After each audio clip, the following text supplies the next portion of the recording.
Believe me, never had a lot of shit come easy. Had to work hard, struggle just to be me. Had to work. What was left over I put towards my dreaming. But the only thing in life that has meaning are the things you gotta work for, believe me. Take into your hands a plan, your own hands can land your own brand. And damn, I feel like no one takes accountability. They want the credibility, convincingly unwilling to put in the hours it takes to get some power. Don't be f***ing sour, take a cold shower, scream until you're louder, work until you're prouder, and f*** all the doubters, they're just young downers. I swear to God they all let me down. I always fought. I can tell you that 7 years after Freddie Gray, that was 2015, spring, April, May. This is 2022. Communities like Sandtown, all we saw then and now in terms of investment was a renovated Western District Police Station and a new funeral home. That's what West Baltimore got. A new police station and a new funeral home. What kind of optics are they?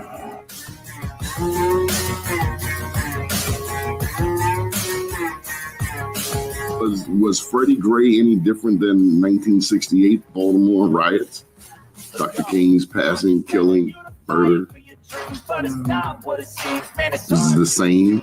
No, it wasn't. I think, well, first of all, people who are being violent and burning, that's, all that's the same. But the point is what was the cause and what were they attempting to do? I always fought just to wear the crown. Off at these fucking clowns. They deserve it now. It's got next. And I'll be what? It's only worth it if you work for it. I won't stop till they hear me now. I won't stop till I wear the crown. I swear to God they don't let me down. I always fought just to wear the crown.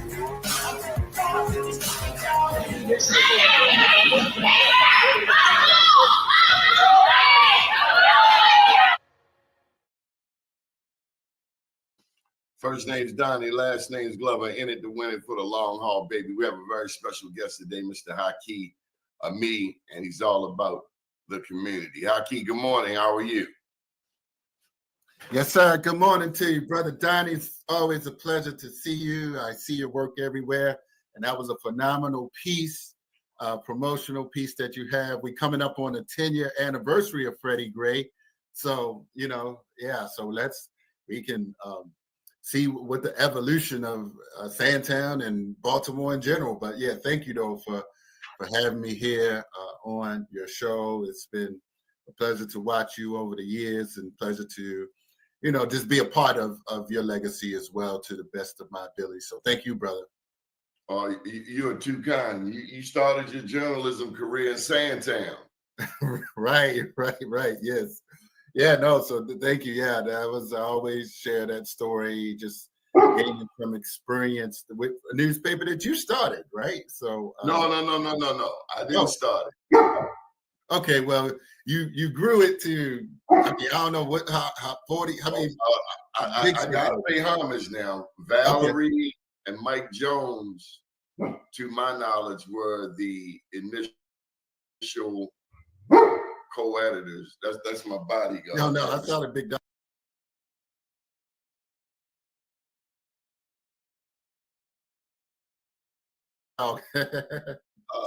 But Valerie and Mike Jones were the first co-editors. Okay. And I came in, and then it was Valerie and myself. And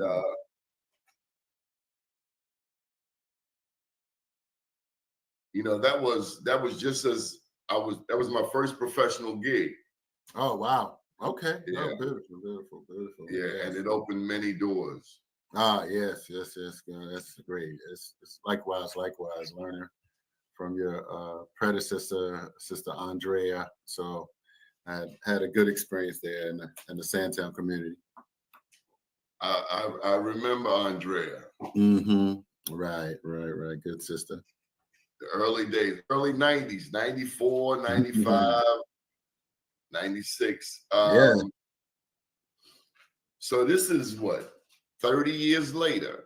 Yeah, and it was right around 9/11. I remember I was there during 9/11. Right. Wow. Mm-hmm. Wow. And people tuned in already, man. Oh, Sharonda. Hello, Sharonda. Good morning Yes, to you. it's just a And so, Haki, since then, one of the first things I remember you doing was your Success Scholar thing. And that's when we both started venturing outside of Baltimore City to Prince George's County. Right. Tell us about that.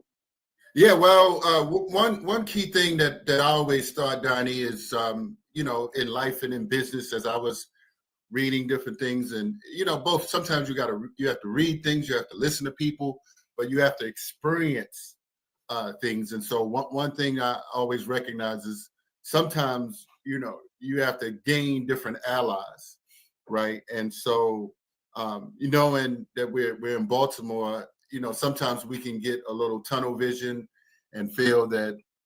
And of course, you plant seeds where you are and you grow where you are, but creating networks of people that support your work and you support theirs outside of your immediate community is a way to grow, certainly locally and nationally and internationally. So Prince George's County, I was able to build some good networks over the years and plant some good seeds for long term. So now I'm sort of reaping some of those 20, 30-year relationships that I created with some pretty heavy hitters down there in Prince George's County. What makes George Frazier? What was it, George Frazier? Right. Yeah, no, absolutely. No. Yeah, so particularly, let me give you this example, and shout out to Miss Peggy Morris. They love you, Donnie, Sisters for Sisters. They always talking about your great work. And, so Miss Peggy, but then I started going down there. What's the sister who moved with her husband to New York? They used to bring you there. Odessa? Right. That's a Hopkins and Rick Hopkins. Yes. They're in Florida now. They're retired. Right. Oh, right. Thank you for mentioning that. But they had this cafe down there. CEO Business Cafe. Right. So I started going down there to just listen and learn. I mean, it was a unique concept. And so I met the Trevor Otts and Shay Brown and a few others. They called themselves the Basement Crew at that time, but they were connected to George Frazier. I mean, I've read Dr. Frazier's book before that when I was part of the My Time movement, and I just never made it to his conference, right? And here I am, Donnie. I was in the Navy, and interesting story about that, but I was still thinking, like, when they were talking about going to the Power Networking Conference, I was still in my small mind thinking, darn, I'm gonna be going by myself, like as if there's some force field around me to say, you need somebody to go with you. So it was just like, but that was a good thing, but it makes me think now that I'm able to travel and internationally travel, sometimes getting on a plane by myself, it's just, I reflect that how I was thinking in my mind, like, am I gonna go to Dallas, but I'm gonna be by myself. But now I got some people with me, so I'll go. So yeah, so I started going to the Power Networking Conference. It really well-rounded me in terms of meeting some powerful people, and it was in Dallas, and then Miss Peggy actually brought that to Prince George's County and the Sisters for Sisters Network, and so I went there a few years as well to really, consolidate the network that I had nationally. And I then recall, so then you put out some books. Then you put out a book or two, or? Right. Well, yeah. So, and thank you, and appreciate that. So during this time, my first time at the Power Networking Conference, people sell different shall I say, marketing, coaching, book collaborations. And so the opportunity for me to do a book with Dr. George Frazier. Now, I read a lot, Donnie, and one of the key books that many individuals speak of is Think and Grow Rich.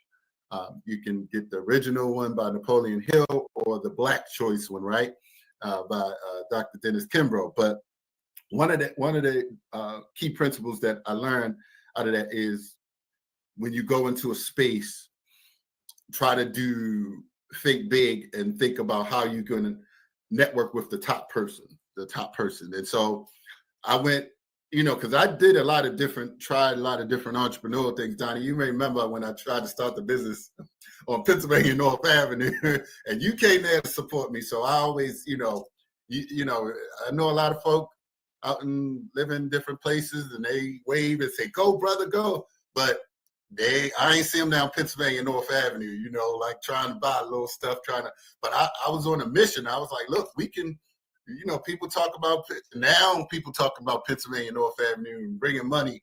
And I was like, man, I've been trying to do that 25 years ago, like even before I was in the fire department.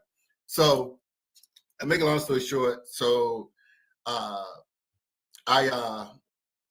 thought when they were promoting for this book collaborative, first it was supposed to have been Dr. Frazier and the brother that won The Apprentice. You remember? Oh man, Randall Pickett. Dr. Randall Pickett. Originally, it was supposed to be Dr. Randall Pickett, and I don't know if his time wasn't available for him, and so we was able to get Les Brown, to the table, and so. And that came with a lot of training, speaker training. I did like a film with both of them.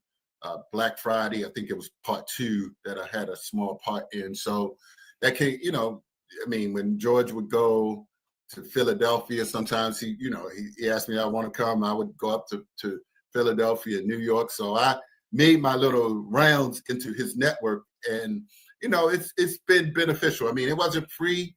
Some people thought I was crazy, but sometimes you plant seeds and you just be patient. You plant your seeds and eventually they'll grow. Eventually they will always say such things about an entrepreneur. Because being an entrepreneur can seem crazy.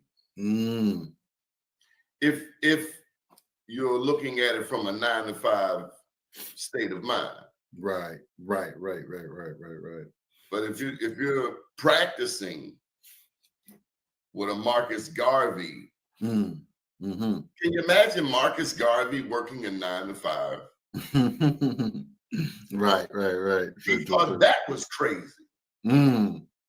Wow. He organized the largest organization of Black people in the world. Right. Yes, sir. Absolutely. I want to ask you about your career as a emergency medical professional. Right. True. What did you see?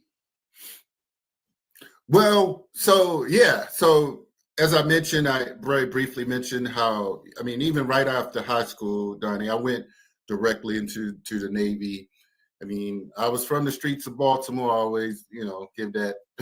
But, I thought like I needed to get away at that particular time. And so I wasn't, early that necessarily that academically astute, but, I was smart enough to, do good enough on the ASVAB test. But so after I got out, after 5.5 years, I was doing different entrepreneurial things between, Baltimore Community College, working, at the Sandtown, Winchester, Viewpoint, having different positions over that time.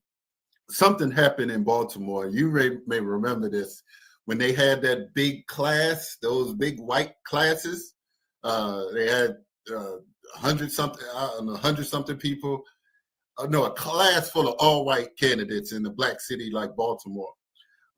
And I was just like, I mean, that was kind of like a wake-up, shake-up call. And then there was an active recruitment process to get Black firefighters / EMTs for the fire academy.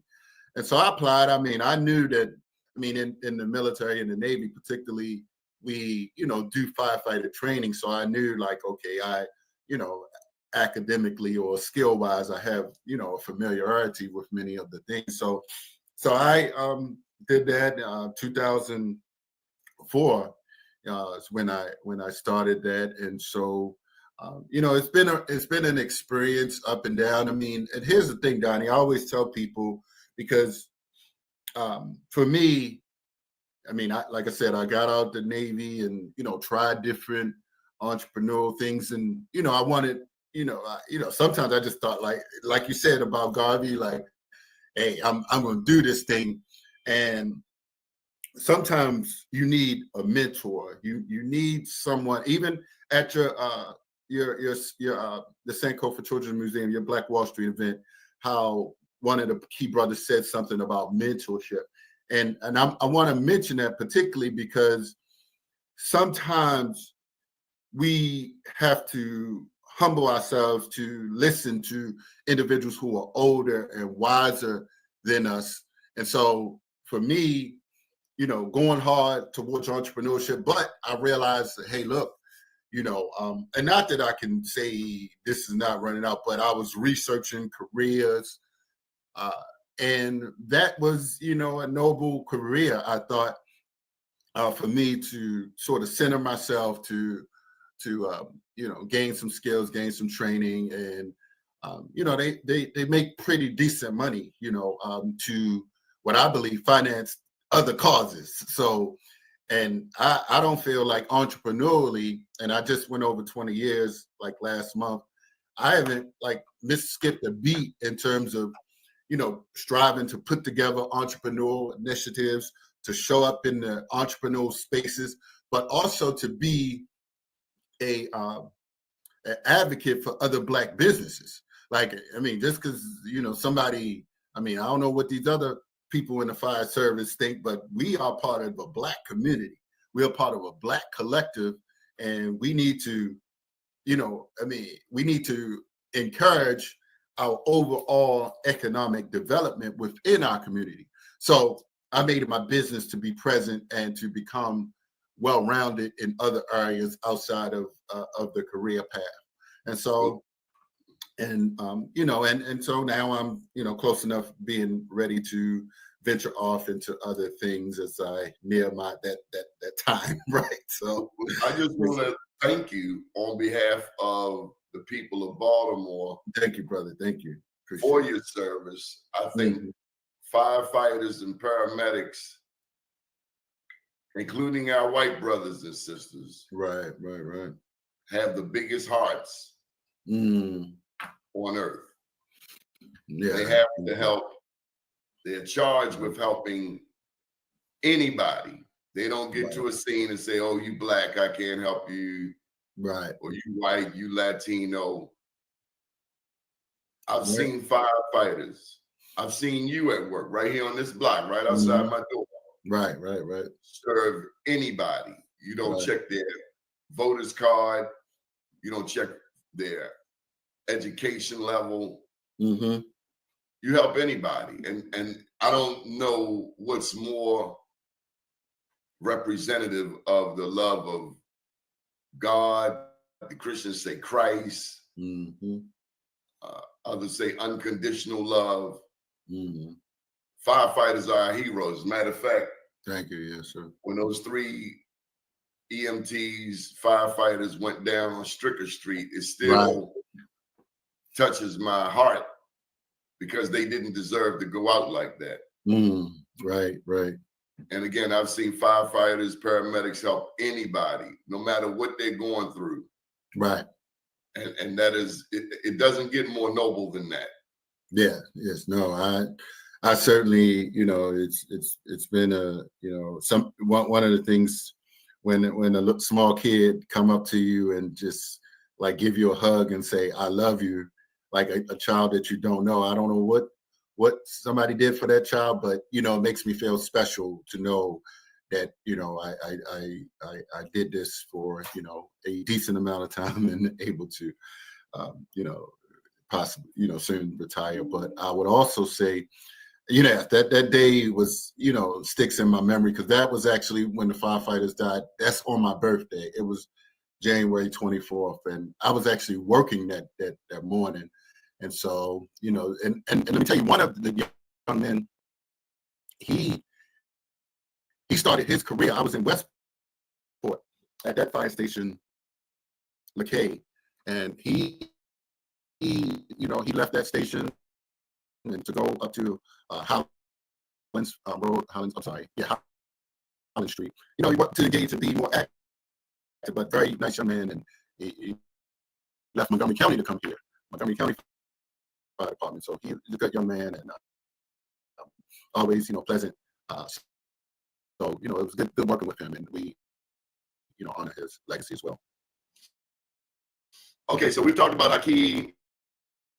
You really didn't plug the book that you had out there. But yes. So Mission Unstoppable, Extraordinary Stories of Failure's Blessings. So it's a co-authored book with several other authors that came together. Amazing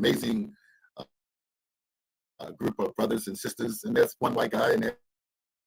That's a sharp, white left-leaning, political, economic genius type of guy. But we've had some tremendous success. I believe we perhaps sold over 200,000 copies collectively, and so that always will be a part of my legacy. I've been able to leverage that towards different speaking opportunities, like Brother Dr. Leroy talked about.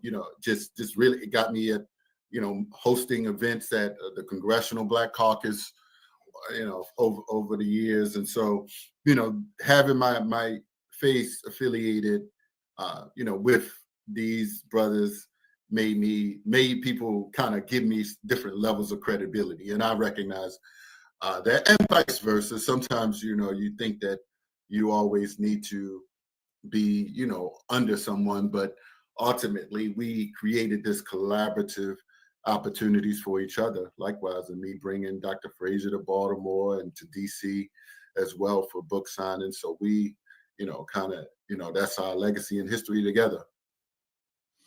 It is, and you did a great job. I always wanted to see you do your book, where they wanted to be a part of your book. Right. And you got to that point. I want to shift now to Annapolis.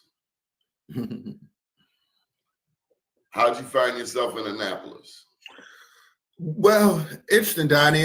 So first I was the vice president of Yale Heights for some years, and early, I think you may have been there. I think I went to my first event for Senator Shirley Nathan Pulliam. It was down at the at Howard Street. I don't know if you were there. What's the brother with Remy spot? So, and I wasn't thinking about like running for anything. Like it was just me just listening and learning and showing up. But Senator Shirley Nathan Pulliam, she's like, would you think about running for the Central Committee? I was like, what's the Central Committee?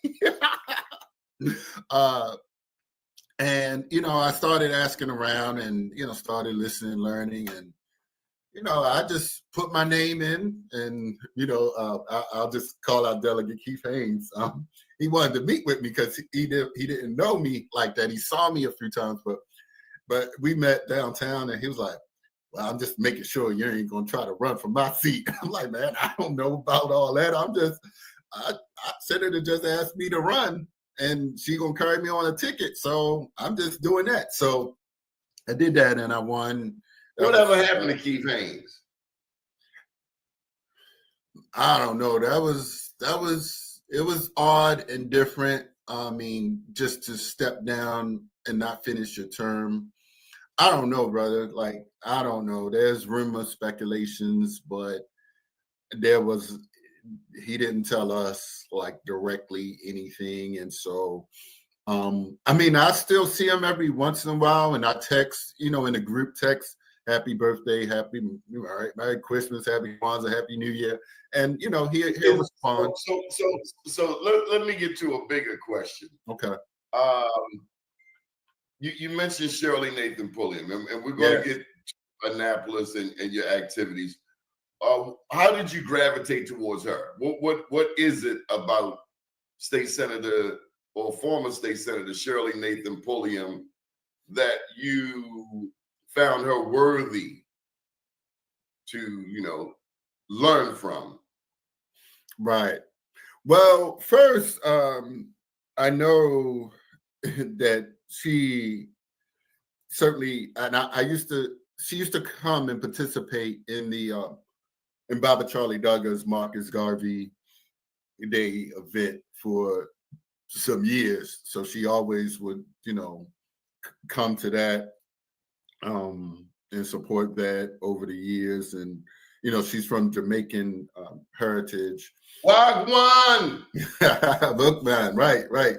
Yeah. So, and, it was an evolution of like learning what she stood for in terms of, health advocacy and with social determinants of health, and how she was able to put different bills in and just having conversations. And over the years, I started like assisting her more, like going to Annapolis and, and eventually when she couldn't make it to different events, I would, take citations to places and, say a few words on her behalf over time. Why her though? Why? What is it about her?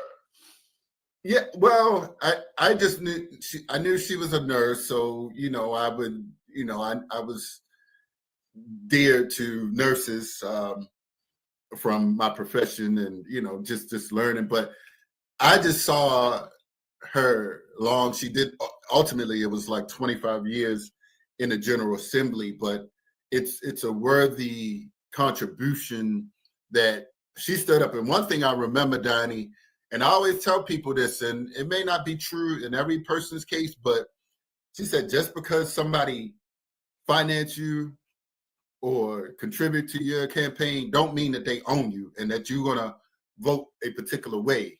And so she said she made that clear to people. Character. Right. So that's her. You can't buy her. Exactly. And that's what stood out to me. And I always repeat that because people think, sometimes people and I've done it before, paint a broad brush and be like, clean house or all of them need to go, but there are different variables that are going on and different dynamics and relationships that, many of us aren't privy to, of why people, sell Black people out, sell out the whole community for a committee position or something. So I'll say that. Right. And she would serve the least of us. Wow. Yes. And I know I'm talking about brothers and sisters behind the walls. Oh, yes. And I mean, and hearing like even I've seen you at several of her, events over the years, and seeing her, people giving testimonies. She's written letters for people, help people get nursing school, and help people get, doctors and different nurses get different positions. So, I mean, I've heard the testimonies of a lot of different people. And so, she's certainly inspiring. And just matter of fact, just like 2 months ago, I picked up from Kernan and we went and got our toes done for the first time. So I still, catch up with her, and, I see her son. I saw her son around the holidays. He had an event. She called me 10 o'clock at night. Can you go and help Wayne? I was like, all right, I got something else to do, but but it worked out. I had 3 events that night, but I tell you loves Shirley Nathan Pulliam is Dr. Tyrone Taborn. Oh, yes, absolutely. No, and he's done phenomenal work with the Black engineers, and matter of fact, I was surprised she actually went to was it Florida or Jamaica for his son's wedding, right? Jamaica. Yeah, I was surprised she went that far, but she's still getting around, and she was in Florida a couple weeks ago as well, so she's still actually getting around. That's it, Downtown Cultural Arts Center, brother. That's the spot where the first place I went to that I recall going to one of her events. So yeah, that was good. Yeah, but yeah, So, Tyrone Taborn, good brother. So, what are you doing in Annapolis now? You working with the Legislative Black Caucus? Right. Well, and let me tell you. So I was. It's interesting. For years, Donnie, I would go to the Congressional Black Caucus Foundation because it was, more popularized. I would go there, and I didn't even know that there was a Maryland Black Caucus for years, right? And so when I found out about the Maryland, I was like, well, I need to, start going, hanging and learning there. Like, if you want to start running to DC, for their weekly things, like you got to do stuff at home. So I started going a lot more to the Maryland events when they did their weekend thing. And for years, sometimes I would volunteer, like for 3 or 4 years. I would volunteer even before I knew that there was a Maryland Black Caucus Foundation. I thought you were going to say before you found out there was a budget to get paid. Oh, right. So, because I found a lot of people get there for the money and hoard it. Right. So kind of cliquish. And I say that, Haki, because this is a 2-to-1 Democratic state. And one would think that when Black people start penetrating these political doors, they will be more like you, opening the door for other Black people. But I've seen these gatekeepers get inside the door and close the door. Wow. No, you ain't got to comment on it because I don't want to cause you no friction. Well, I mean, I can see them close the door, and I'm talking about people living West Baltimore. Wow. In our communities, they get in them doors and close the door. Wow. And then they have the audacity to get mad because they see me talking to a Bob Ehrlich or a Larry Hogan. We are a trip. Wow. So one thing what I would say to that, I certainly, I mean, and so maybe 6.5 years ago, it took them some time. Senator Shirley Nathan Pulliam nominated me to be on the board. I'm currently the parliamentarian board member for the Maryland Black Caucus Foundation. So I've been on the board for 5 years now. It's supposed to be a 6-year term, generally speaking. I mean, and I've been under Chairman Daryl Barnes for majority of the time, and now the chair is Delegate Wilkins in Montgomery County, Prince George's County, Daryl Barnes in Montgomery County, Delegate Wilkins. And so, yes, Baltimore is overdue. We former Mayor Pugh was the chair some years ago. Aisha Brayboy. We've been at the head of that Black Caucus. Right. And from a Baltimore perspective, I've been disappointed. Not with you. No, right.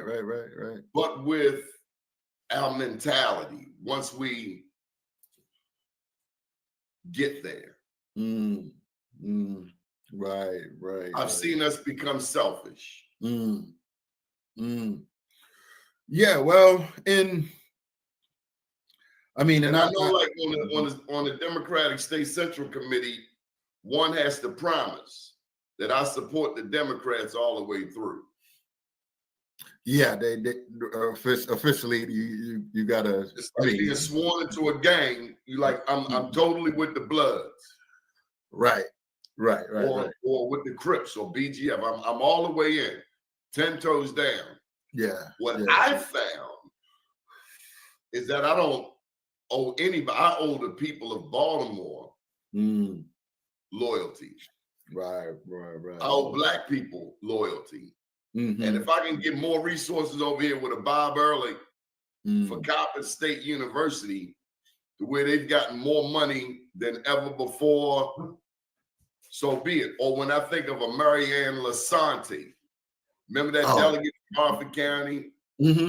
Called Prince George's County, the nigger district. Right.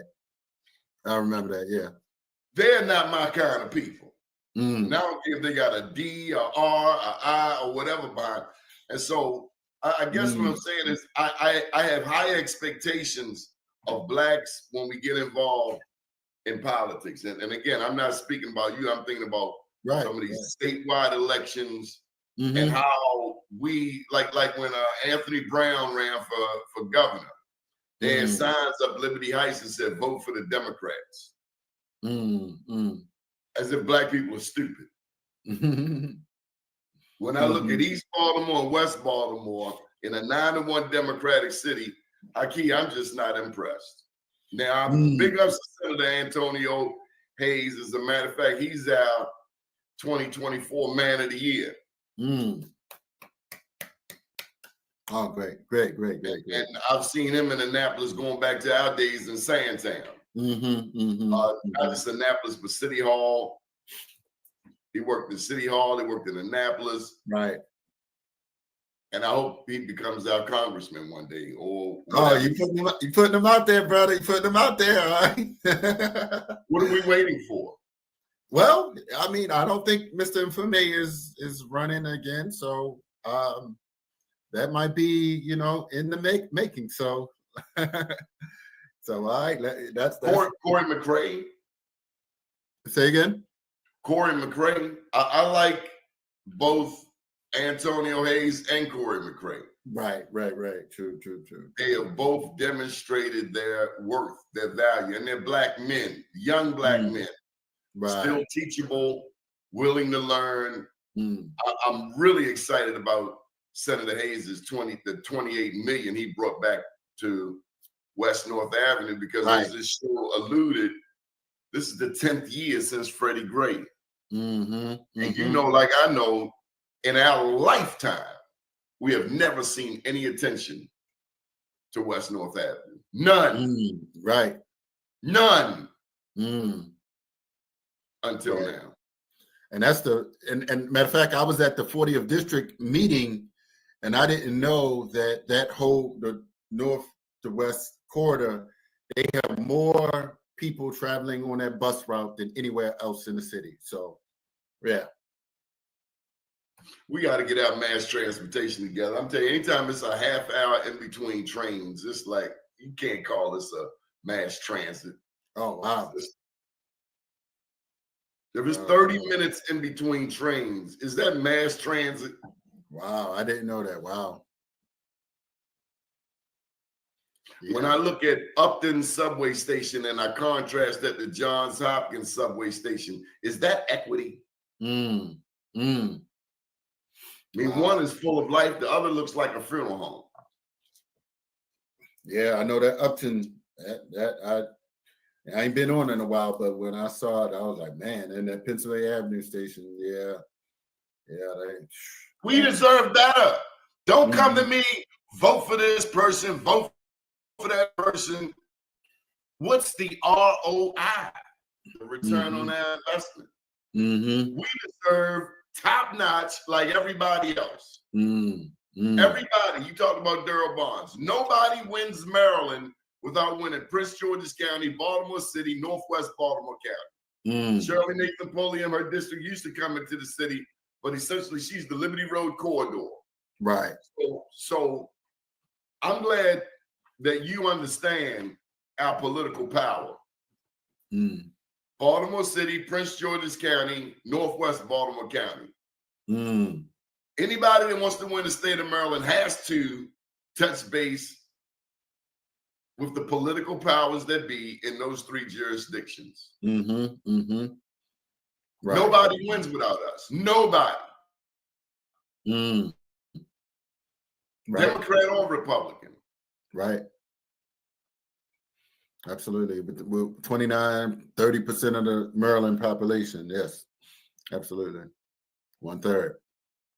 And we had the largest Black caucus in the country. And so, and that's why, I mean, I appreciate my position there. And, I'm feeling, and I know sometimes you got to do things on the inside, sometimes you do things on the outside, but I recognize, and there are people, and I've been in some of the closed door meetings where they iron out these conversations about, how we as Black people need to will power. So some of the people in the Black caucus, they speak up, authentically, Man, I remember when Mike Miller was down there, Mike Miller and Mike Bush. Mike Miller ran the Senate.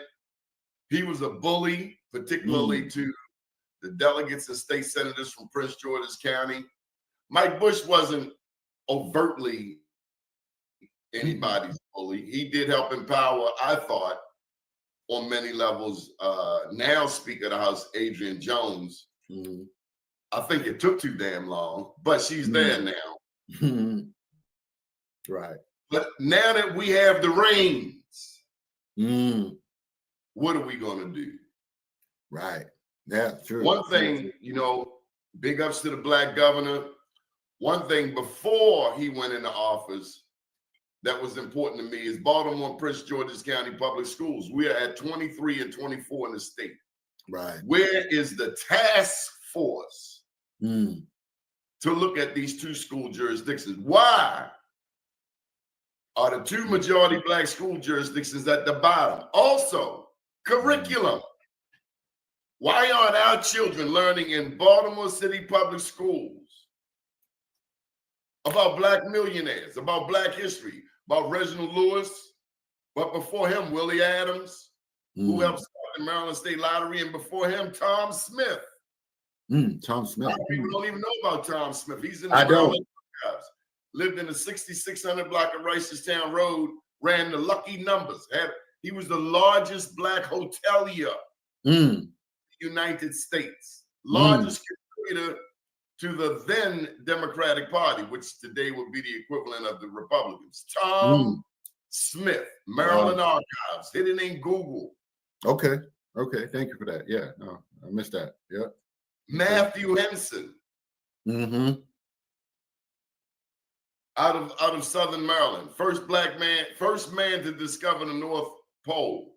I want to say Charles County. I mess it up. I used to say. I think so, because I think I met some family down there. Taraji P. Henson. Right. Relative. Yeah. Or Benjamin Right. Banneker. That too. Right. Benjamin Banneker out of Baltimore County. Memorize the schematics for Washington, D.C. Memorize. This kind of Black history must be taught in schools. Right. If Maryland is truly democratic, considering what places like Florida are doing and banning books, when are we going to flex our power? Absolutely. And reparations. Right. Don't be scared. If you're scared, not you, of course, Haki. We know you're a warrior, but don't get out there. Don't get into it if you're going to be scared. If it's just about you, I'm delegate so-and-so, I represent this district. We need warriors. We need gladiators on the floor of the House, on the floor of the state Senate, speaking truth to power. You remember Clarence Mitchell III? The bear. Mm-hmm. He said the 11 members they had in their caucus got more done than what we're doing today. I've heard things like that, right? Styling and profiling, taking selfies on Instagram. Maybe we take too many damn selfies. Right. It's interesting that you mentioned about Clarence Mitchell. Some folks in Anne Arundel County try and do something for Perrin Mitchell. I think that they want a bus or like a statue or something that they're working on. So yeah, I appreciate that, Mr. Snowden and some others, Carl Snowden trying to, make that happen. But slavery's over, man. Yes, sir. Yes, sir. Sharonda reminds us of Victorine Adams, first black woman on the city council in Baltimore. Yes. And let me tell you this, man. I saw, and I guess I'm finally going public with it. I saw where Fox and the Baltimore Brew have tried to drag Stephanie Rollins Blake's name through the mud. I saw the initial Fox News article. I didn't know what the Brew did, but okay. Brew did it first. Okay. $2 billion business loan. I am reminded that white people lose money all the time. Right. I'm reminded that white people do drugs all the time. Right. I'm reminded that white politicians do the same thing, but it's never brought to the news. Marion Barry. The mainstream media tried to drag him through the mud. Nobody talks about Kevin Kamenetz in Baltimore County and what happened to him. No, what happened to Kevin Kamenetz? I mean, okay. It's Be More News, the news before the news. Okay, all right. We uncover the truth. Nobody talks about Kevin Kamenetz. What happened to him? He's relatively healthy. Yeah. I'll give you another one. 2 sheriffs up in Harford County, 2 white sheriffs got killed. A few years back. A white guy did it. They never put his picture on the news. But the Ford brothers down in Prince George's County had a shootout outside of a Prince George's County police station. And before they went to lock up, their pictures were on the news. All 4 faces, the Ford brothers. Wow. They had a shootout, but these two white sheriffs got killed in Harford County by a white man. Wow. And they never put his picture on the news. Never. Wow. So we got to be mindful of mainstream media. It is not our friend. Wow. Absolutely. Mainstream media is not our friend. And so that's why it's important that we have our own voices. And it's important that when our black elected officials do get in office, they support black media. And I want to thank you for supporting black media. Absolutely. Yes, sir. You were sort of raised in the black media, and it's not easy because sometimes people want to gauge us and compare us to the Sun. I remember when the guy who owns the Banner was in that process, and the Sun came out with an apology to the black community. Oh, now you want to apologize.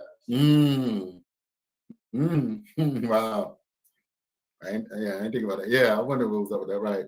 Okay. We got to support our own, man. We got to support our own. Now the Sun wants to apologize for the decades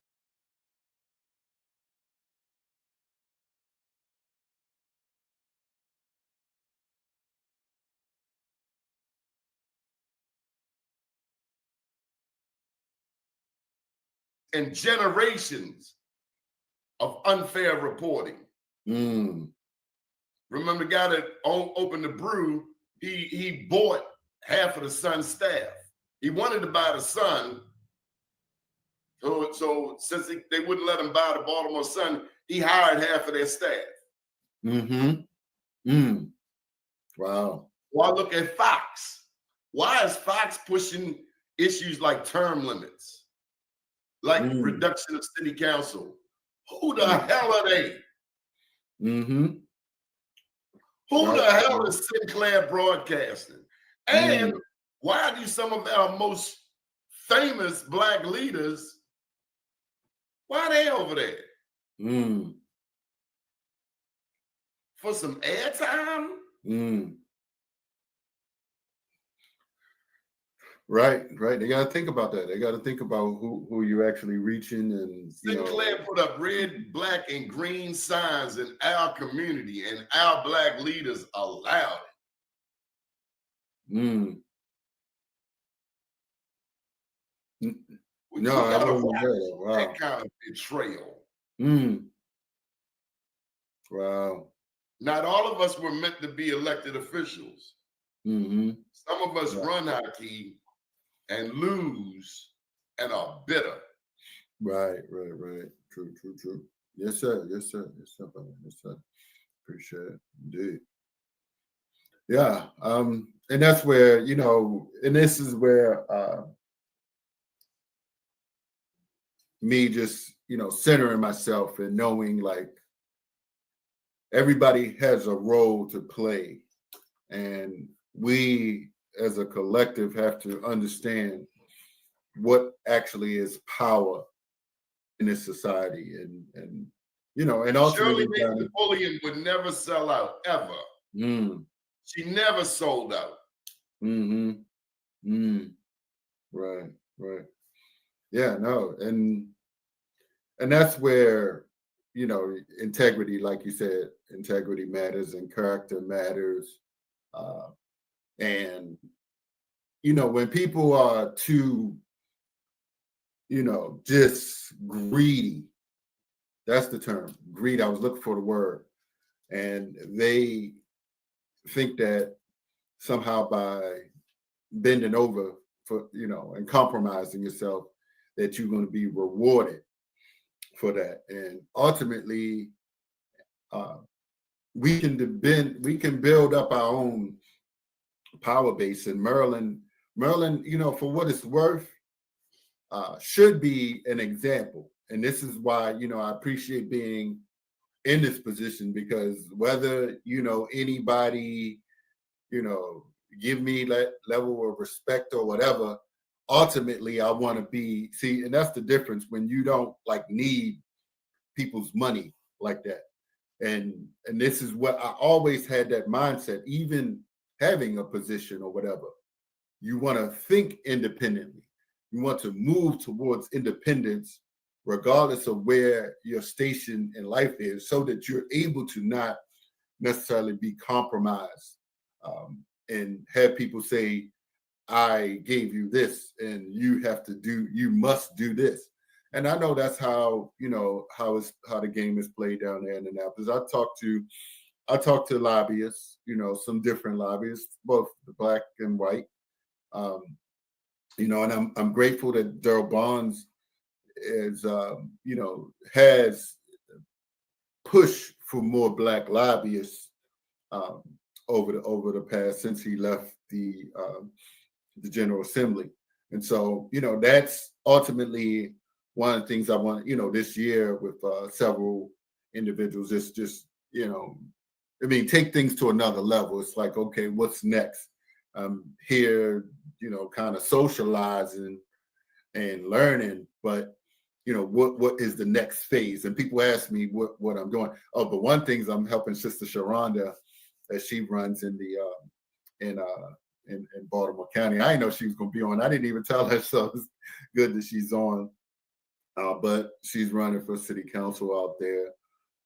So I'm the chair of her campaign committee, and I've been able to assist a few campaigns over the years and gain some tremendous experience. but I don't know if that's going to be my niche, brother. And so I always tell people, just like, now that Daryl Bonds, he had an event in Prince George County a few weeks ago, just going to your event. I mean, for what it's worth, I want to be, positioning, in the business spaces and understanding what's going on with these procurements and MBE. I know the governor, I'm sorry, I don't mean to sound disrespectful, but it's like, he put out a very bold agenda to, get more contracts for individuals. And tentatively. Are we getting more contracts? That's what we want to know. Yeah. We love the historical marker. Right. I was not a fan of Martin O'Malley, but Martin O'Malley pushed MBE. And let me say something else, Haki. No, good point. Good point. Thanks for mentioning it. MBE truly serve us, because MBE quite often pushes subcontracting agenda. I'm a prime. When they want to run for office, they don't say, "Are you MBE certified?" They ask, "Can you reach the people?"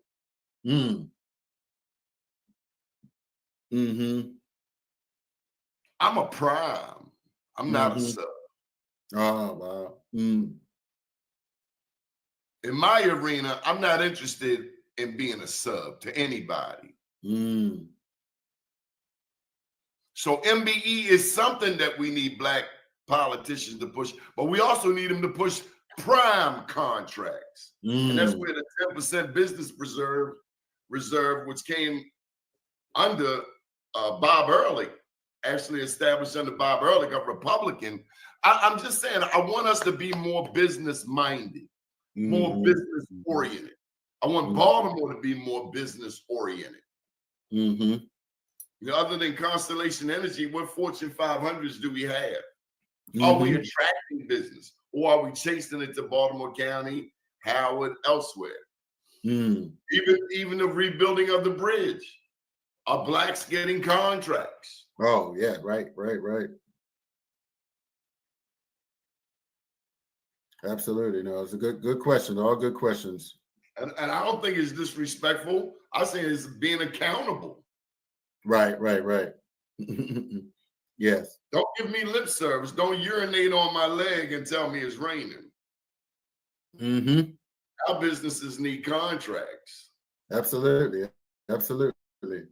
And that's where Baltimore and Prince George and Northwest Baltimore County have to stand strong on one agenda. Just like Speaker Adrian Jones was talking when she first became Speaker, talking about the Black agenda. It can't be just rhetoric.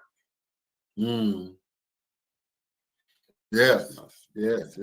No, I agree. I mean, Maryland should be setting an example, and that's what I'm just listening for, like some success stories. I want to see some success stories. I want to hear what we've done for Black people and Black business. I mean, let me give you an example. And Daryl Bonds, I mean, he was that's what he talked about, and I don't want to keep calling his name. I mean, of course, Sister Janelle, does a great job, but not to compare or contrast either. But I recall him, just mentioning, before one session, maybe 6 years ago, we had, we would go to Annapolis, starting from June, July, August, all the way up to December. We sat for like 6 hours each day, and we broke into different committees for just once a month.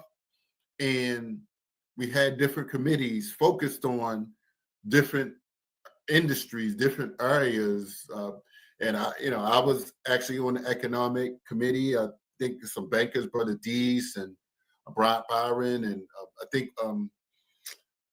what's the Meridian Mitch? What's the brother? I'm sorry, Stanley Tucker. Yes. It was a few. I mean, some of the biggest heavy hitters in Maryland would show up, for this session.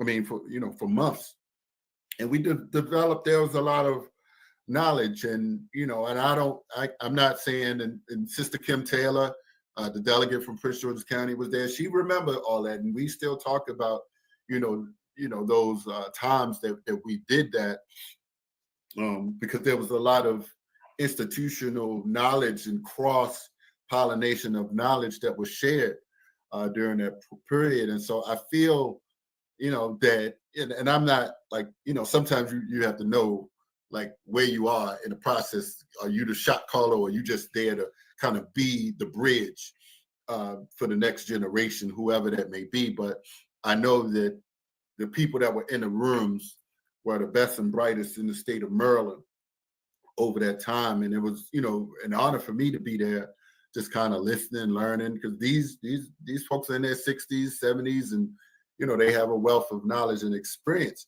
And so now I'm like, all right, now when Governor Westmore is in the place, and not that he's, you know, an island by himself, but, you know, he has Derek Davis, of course, and, you know, the comptroller, and, you know, I mean, but Baltimore has to, I mean, we got Ferguson, we got, you know, Baltimore has to retain, and this region has to retain some power.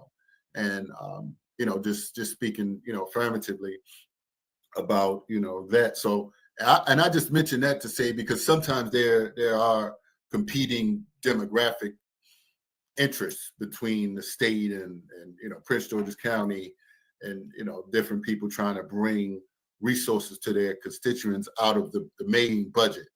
So let me tell you this, Haki, when they can fix Raven Stadium, and this is before Craig even got to the Maryland Stadium Authority, when they can do repairs to Raven Stadium, repairs to Camden Yards, but we got schools in Baltimore City without air and heat, it's unacceptable. Wow. And again, this is before Craig even got there. Millions of dollars in repairs on the stadium. But we got schools with no air and no heat. And we talking about expanding gambling, bruh. These people need as Brother Bay would say, they need a checkup from the neck up. Right. Why are you there?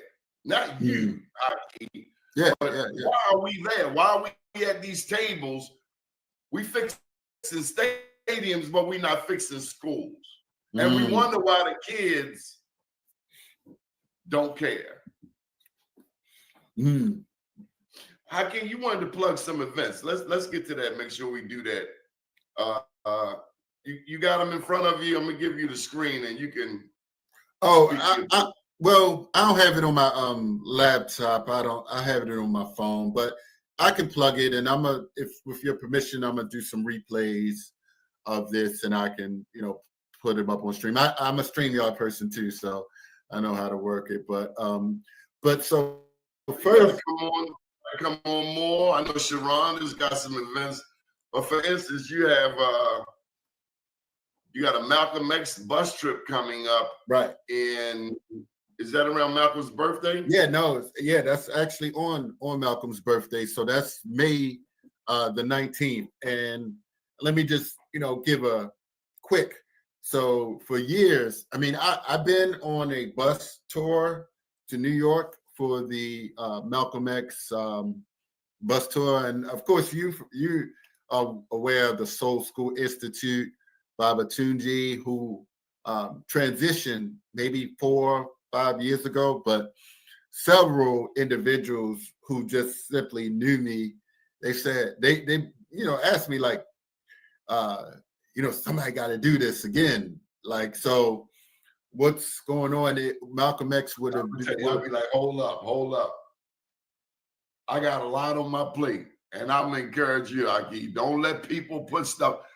All due respect, don't let people put stuff on your plate if they're not going to help. Absolutely, no. I agree. I agree. All things to all people. Right. No, I agree 100%. And that's, you know, where you use good judgment and time management. So definitely, I'm always thinking of how, I mean, I know I just have to watch the things I do, but I felt you can get burned out, man. Public service, you can get burned out doing public service. Oh, and then yeah, when you need to be there for you know. But that bus trip, that actually goes up to Malcolm's grave, to his burial. yes, site. yes, and I'm still. Professor James Smalls is the contact up there, and I'm possibly I'm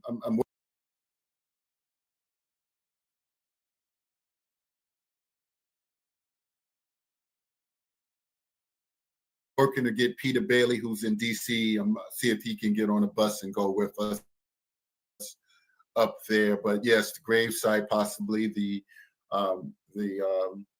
Malcolm X house that was bombed. But now the Audubon Ballroom where Malcolm was killed is now the Chabad Center. I haven't been up there yet. And I'm trying to fit in, Donnie, possibly, I'm going to see how much time we have, but a United Nations tour. I saw you on your video that, you've been to the UN. I think I've been there. New York City at the Say UN. again? That was our first event in New York City. We had a black wall. We had a black Capital Awards. That was the name before Black Wall Street. Black Capital Awards at the UN. Big ups to Peggy Mars. Oh, Janet wow. Salazar was our point. Wow. Janet is still there. Matter of fact, I met her through Bob Ingram, who just got his wings. Wow. Okay. Rest in peace. So maybe, and let me thank you. You came to one of our Black Wall Streets up there in Harlem. Yeah, Harlem. Right. Indeed. Yes, sir. Got more Black Wall Streets in Harlem than any other place outside of Baltimore City. Even Oh, DC. wow. We've got Okay, more in wow. Harlem than in DC. Yeah, no, let me know. I'd love to come again, brother. I'd love to come to New York, get some good food. So but yeah, so actually I've been to the UN one time, that, and then to some side events, for some of the permanent forum for people of African descent and the Summit of the Future, just this past couple months ago. But so it's possible. I'm trying to see if I can fit in, if not a United Nations visit, perhaps, maybe, just take a photo outside and have somebody talk about, Malcolm's role at the United Nations. And even when President Fidel Castro came up to the UN, just want to put, plug for the People's Republic, the revolutionary Cuban people.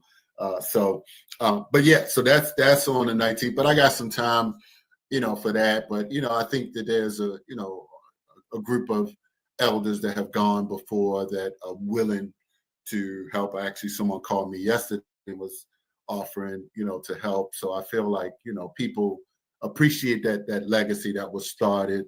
So I just figure, and you gotta deputize some people. They deputizing you. You gotta delegate. Exactly. You can't do everything by yourself, and it's got to be a we effort. Right. Nobody should.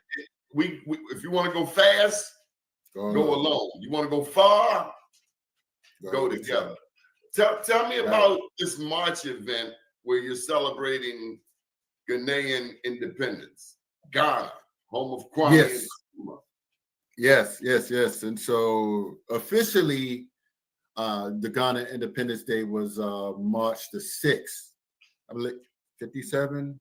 I'm sorry, my years might be, but yeah, I believe 57. I'm not sure how many years that this is going to be. 58. No, 68 years. I don't know. But so March the 8th at Sankofa Children's Museum, and shout out to the Sankofa Children's Museum. And I picked that tactfully because the founder, Mama Kiki, is she's Ghanaian there, and so we wanted to. I mean, Donnie, I've partnered with what's called the Mandela Fellows. That was a program started under President Obama. Each year, over 50,000 young people apply from Africa to come, and over 700 of those actually come. And so we did some things with the Sankofa Children's Museum. We also did something with some youth in Park Heights. I have an office/house there, and we did some work with the Sankofa Children's Museum with Baltimore City youth workers. So we had some of them over the summer. And shout out to Nick Mosby office, who gave them all citations at their graduation. So that's the Ghana Independence Day event. 68 years. 68. Good, I said it. Yeah, I said 68. I was just on top of my head because I couldn't remember. But yeah, thank you, brother. So we're looking forward. We have a Queen Mother that's going to actually be present there. So she's from here, but she's a Queen Mother. But we're excited. I've reached out to some of the because Brandon Scott actually grew up around there, so like right on that corner. So I sent them an invite, courtesy. He grew up on what corner? Right there on Cold Spring and Pimlico. I heard him say that before. And matter of fact, Mama Kiki, she said that, Brandon showed her his grandmother's house, which is somewhere close there. So I'm like, look, man, this is your final term. Like, well, I ain't gonna say this is final term. Donnie, that was a debate. I'm sorry. Can they run more than 2 terms, or is there's not term limit, right? I don't know the answer to that. Smoke had 3 terms. Yeah. Fox News came in with this 2-term thing. The real question is, who do we have on the bench? Right. Who do we have as next? Yeah. And when are we going to stop listening to Sinclair broadcast and tell us who our leaders are and who our leaders are not? Right. Because the way I see it, after years of a black mayor, it seems like, and no slight to Zeke Cohen, but it's like the end of a black mayorship in Baltimore, a 66% black city, is coming to an end unless we get our sugar, honey, and iced tea together. Right. But there's one more thing that we need to plug, and Sharonda, I think you might need to hire this lady. What's happening on the 24th? Yeah, thank you, brother, and thank you, Sharonda. Yes, so that's actually my Earth Solar Return birthday, and last year I turned 50. We did something at the UB Blake Center, so this is going to be a little smaller space, but over Kwanzaa, brother, I was at over East, shall I say, 3 different times for the opening. They TNAT, the Temple of New African Thought. And I thought that, because the brother minister, Dr. Saar Winkler, who his sister actually works for Corey McCrae. And so, but let me give a shout out to Kalen Young, delegate. He did a Kwanzaa there at TNET as well. So I just thought, shoot, let me go ahead and organize. We're going to have some free food. Is Kalen involved in politics, or was that the twin? Nope. So Kalen is the delegate in the 45th, and Calvin is I don't know if he works for the mayor's office. Right. Okay. Which one used to work in Harvard Bank? I think that's Calvin. Okay. Right. And I still get them confused, although, because I saw Calvin in Annapolis, and I thought he was Kalen, but he was with Mayor Scott. So I was like, all right, that's Calvin, right? And he cut off this 24th event. Your 24th event is on. It's 6 to 9. At TNET 5542 Harford Road. 5525 Harford Road. Oh, thank you. Yes. So 6 to 9, we have actually Sandy Mallory's son is going to play the sax there. Joe Cooper Project. I don't know if you, of course, you might be familiar. So I just saw him. Yeah. So, and I'm trying to get a young kid to do some drumming. there. I want the young people there as well. But principally, I'm gonna show some photos. I'm gonna do a PowerPoint because Dr. Sarr, he wanted me to speak there, do a lecture there. So I'm combining it to talk about my the Ghana tours, as well as the tentative tour to Tanzania this year. And I've been to Tanzania. Have you ever been there? Yeah, I've been to Tanzania, not to Ghana. I've been to Tanzania, Kenya, South Africa, Ethiopia. I mean, over the past few years. And so, but Tanzania like 3 or 4 times. Say again? I first went to Ethiopia. This is back in 06 and Tanzania. And I was glad that Ethiopia, you should be very glad that you made it to Ethiopia.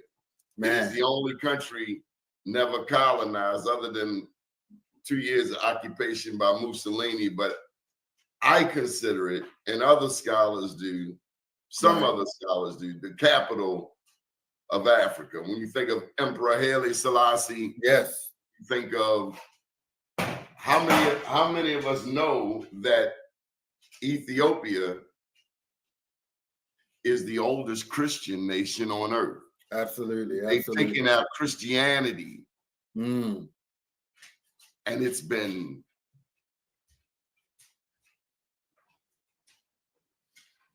flipped, twisted, right. Perverted. Yeah. Right. We don't even know about Amadi.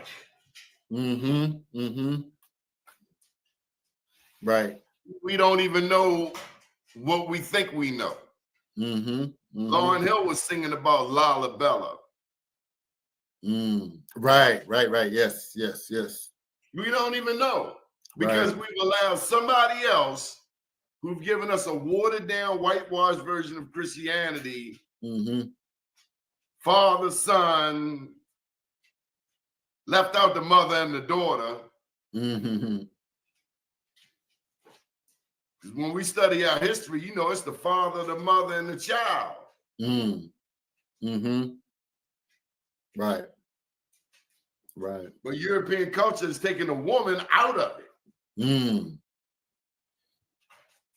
Yes. No, they've been very hostile actually to women at misogynistic. Right. And the saddest part is how we have taken on a misogynistic mentality even in our hip hop music today. That's a whole other discussion. Haki, how can people get in touch with you? Special thank you to Sharonda. I've never met her in person, but we do want to get her on the show, and we certainly want to hear her platform, hear what she is about. Thank you. How can people get in touch with you, Hamid?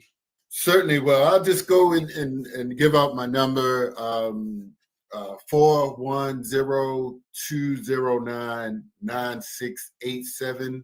Again, 410-209-9687. And, I have, I'm also, help me out. 410-209 9687. So let me put this up here on the screen, help you out. Anybody want to get in touch with you? Right. Thank you. There you go. Donnie, you ever feel like if you don't, like KRS-One say, if you don't know me by now, I doubt you ever know me, I thought Patti LaBelle sang that, and probably somebody before her. Oh, right. Oh, really? Okay. No, but that's how I sometimes feel like, look, I mean, if you don't know how to reach me by now, it's like, ain't too, like, you can Google me and, see, like, I have like over 400 videos on various social medias. I mean, on YouTube over the years. So allow yourself to reintroduce yourself. Oh yeah, no, absolutely. Fume, let me tell you something. Kwesi Mfume is a master at. He never stops campaigning. Right. You're an author. You can never stop campaigning because there's always somebody who hasn't heard your story. Absolutely. No, good point. Yeah, you're absolutely right. I certainly recognize that. And, you know. And then people go through seasons. We go through seasons. Right. Communities go through seasons. Countries go through seasons. Absolutely, absolutely.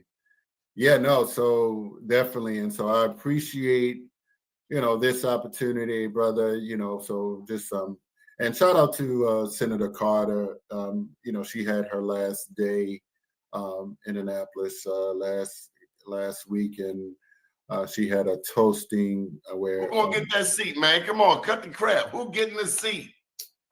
Malcolm Ruff, Delegate Malcolm Ruff, of Murphy, as you say on the bottom, Murphy and whoever that Murphy, Falcon, and Murphy. Right. So yeah, so I mean, I ain't gonna say it's a shoe-in, but I got word that no, because there are other opposing forces. Right. Well, I couldn't got think of the lady's name before when Lisa Gladden first won that 41st senatorial seat, but it was Barbara Hoffman. Mm. And Lisa Gladden spanked that. Right. She had dump trucks going all the way up Emerson Avenue. Mm. Wow.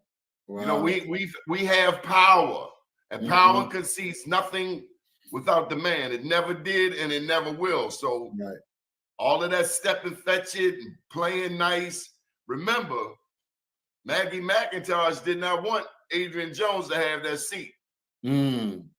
Derek Davis bowed out. Derek Davis could have took that vote to the floor. Right. Power concedes nothing without the man. It never did, and it never will. Mm-hmm. In terms of new generation, new people, let's not lose some basic values like respect, like character, like integrity, like not selling out. I don't give you old or young. A young slave is worse than an old slave, because a young slave got more legs and energy. But if they're gonna come in with a renewed spirit that goes back to the days of a Harriet Tubman, if Harriet Tubman coming tonight at 11 p.m., say meet you over there at Penn North, she jeopardized her freedom to go back and help somebody else get freedom. We don't have that freedom fighter spirit already within us. Right. Right. Absolutely, brother. Absolutely. So yes, brother. So we, you know, have to highway to nowhere, Amtrak contract should be secured minority bids. And I think I saw a whole other discussion. Right. So Go Ravens. We had a good day yesterday. Yeah, man. Yeah. No, that was one lady. I ain't gonna call her name out, but she will not let it go. The Steelers lost. I ain't gonna call out. She my Facebook compadre, but jeez, you lost. Yeah, their season ended pretty poorly there, shall I say? So okay, don't hate on us. They're gonna have to go back to the drawing board. The Steelers are so, but we going to the championship this year. Go Ravens. We gonna beat the Chiefs this year. We're gonna upset them, the biggest upset in history. Right, so we gonna get there. I'm gonna put my number out there. Tanya Crawley wants to talk about these. I've tried to get people on here to talk about the train contracts and all that's happening with that 443 of 26. Right. Ms. Crawley, you can reach me if you'd like to discuss this further. But we're gonna get up out of here for today. Thank you, brother. I hope we served your purpose and hope you accomplish your goal. Thank you, my brother. All right. Up the day, down tomorrow, do your day, and everything will follow. Nothing to it but to do it. I got to do it regardless of how I feel. I am somebody. I am my brother's keeper. Good afternoon.